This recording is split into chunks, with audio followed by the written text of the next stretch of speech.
여러분, 요즘은 갑자기 날씨가 조금 쌀쌀해진 것 같아요.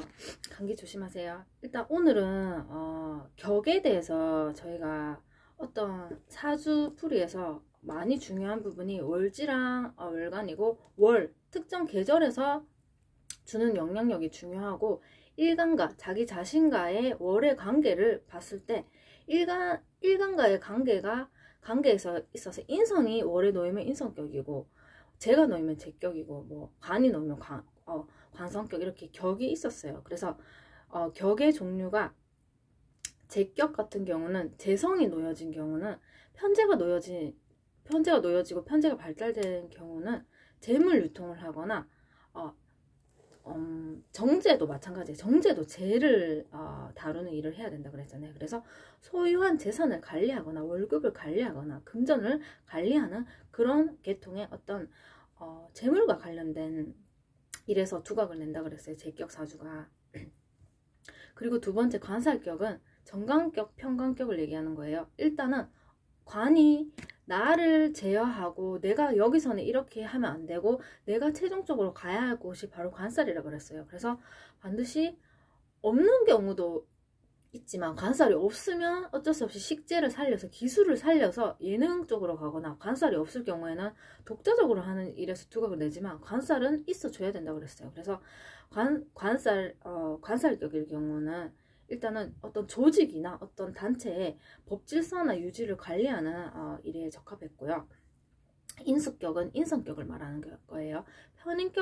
편인격이나 정인격의 경우는 공부하고 학문하고 듣기가 많이 발달돼 있다고 그랬어요. 그냥 그대로 받아들이는 경우예요. 그래서 어떤 학문이나 어떤 자격을 관리를 하는 일에 적합하고, 인성격의 경우는 굉장히 생각이 많고 복잡하기 때문에 적절하게 식상이나 재성으로 조금 이렇게 균형을 못 갖게 되면 많이 힘들어질 수가 있다 그랬어요. 그래서 일단 인성격 같은 경우는 사고가 발달돼 있기 때문에 너무나 말을 하고 싶어요, 인성격도. 그래서 라이센스를 기반으로 자격증을 따서 어떤 전문가 형태로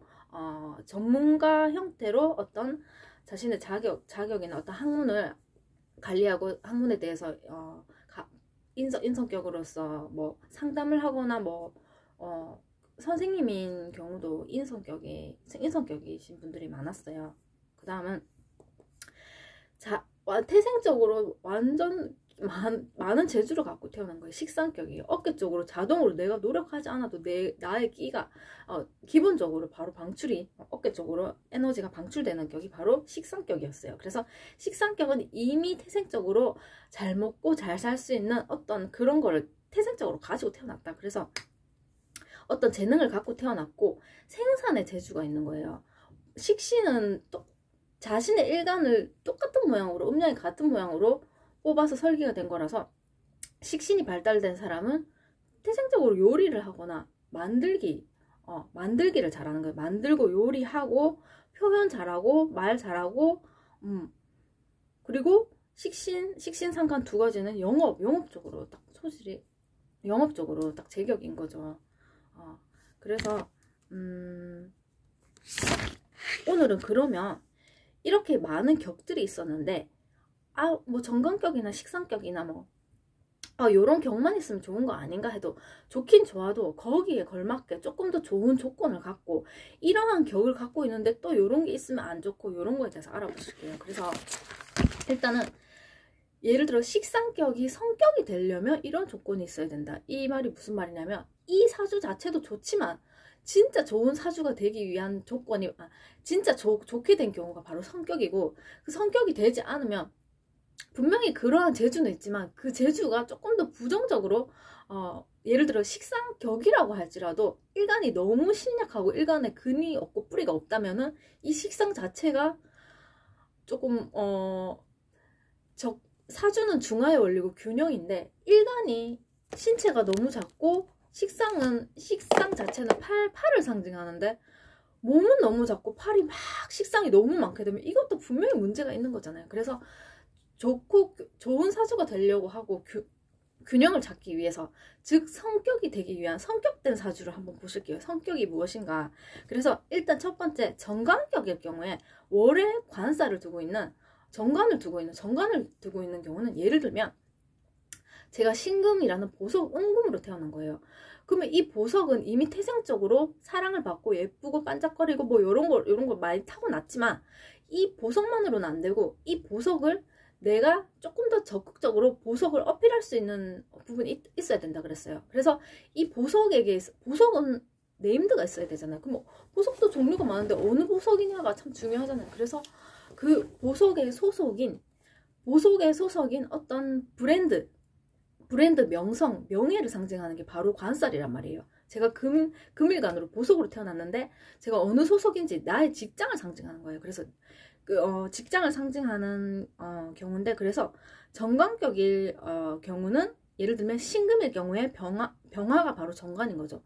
신금인데 월에 병화를 갖고 있어. 진짜 좋은 거예요. 그래서 정관격일 경우에는 편관과 정관은 조금은 성향이 차이가 있다 그랬어요. 편관은 관살이 있는데 내가 이 관살을 별로 중요하게 생각하지 않고 내가 언제든지 이 관살을 스스로 내가 이 관살 중요하게 생각 안 해서 언제든지 그만둘 수 있다고 생각하는 경우고, 정관은 내가 이 관을 절대로 뛰어넘을 수 없다고 생각하고 굉장히 이 관을 소중하게 생각하는 거예요. 그래서 이 정관의 성향 자체는 조금 딱딱 이렇게 규율적이고 규범적인 성향이 있고, 또 성향이 되게 뭐라고 설명해야 되죠? 정관격의 성향은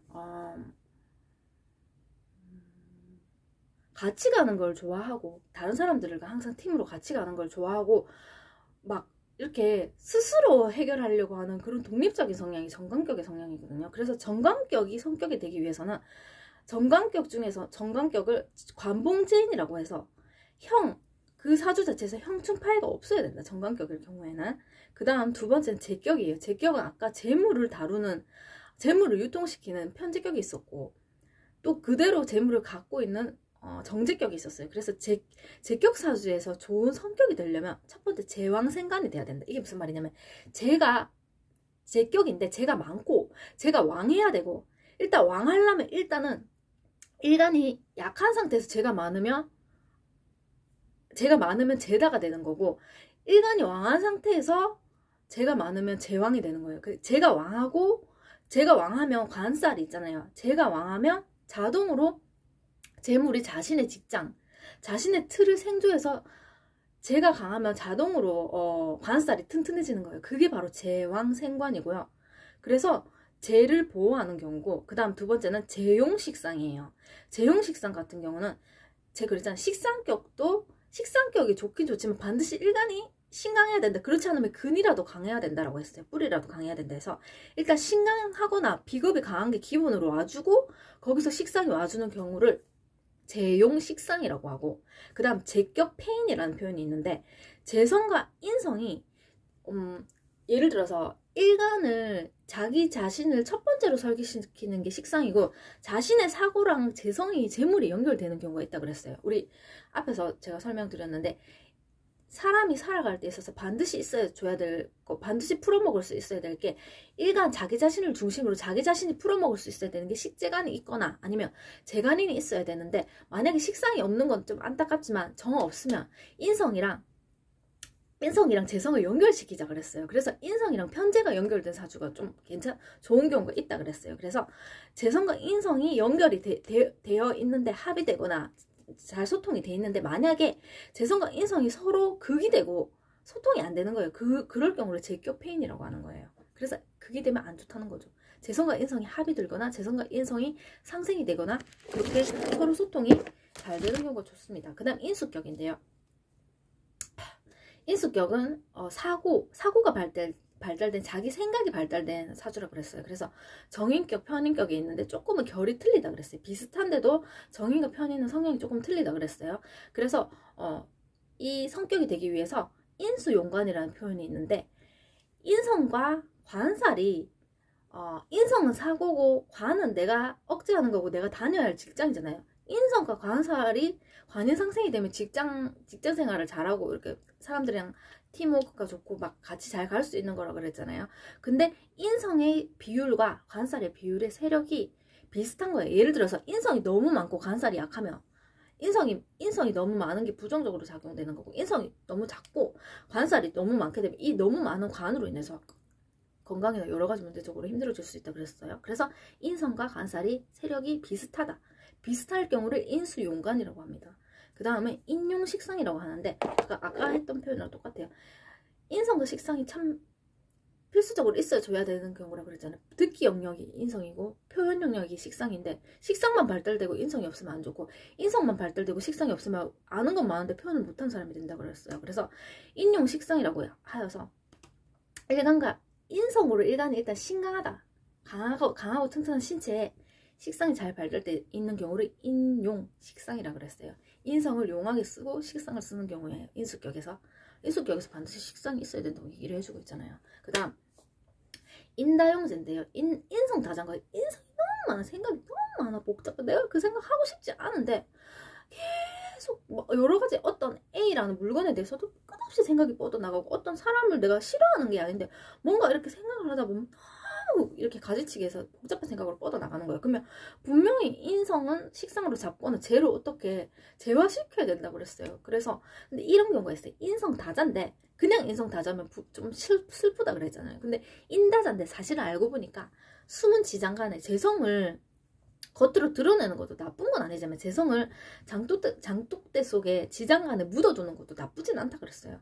근데 묻어뒀다는 말은 분명히 비율적으로는 재성이 조금 들어가 있다는 뜻이에요. 근데 재성이 뿌리가 있는 거예요. 인성이 많은데 제 뿌리가 강한 거예요. 제가 그런 경우더라고요. 저는 인성이 너무 많아서 힘든데 제가 드러나 있는 거예요. 그러면 여기서 재운이 오거나 식상운이 와주면 자동으로 제가 드러나게 되는 건데, 이럴 경우를 인성이 뿌리 내려져 있는 이 경우를 인다용제라고 부릅니다. 인성이 많은 상태에서